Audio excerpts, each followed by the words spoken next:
Il y a un autre sujet que je n'ai pas abordé hier soir avec Christophe, c'est la question de la mesure du temps.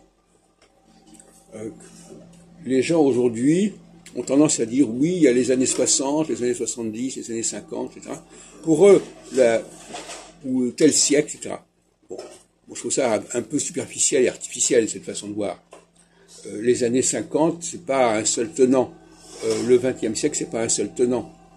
Mais on est très frappé par ça.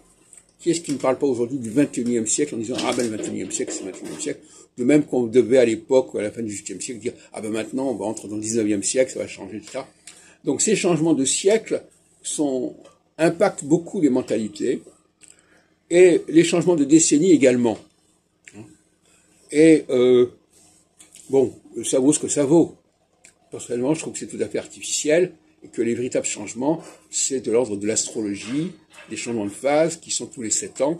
Et donc tous les 7 ans, ça ne colle pas avec tous les 10 ans, par exemple. Et il y a là un changement de paramètre, de paradigme à considérer. Remplacer cette histoire de décennies, cette histoire de siècles, pour ne pas parler de millénaires, par des processus de 7 ans ou 15 ans.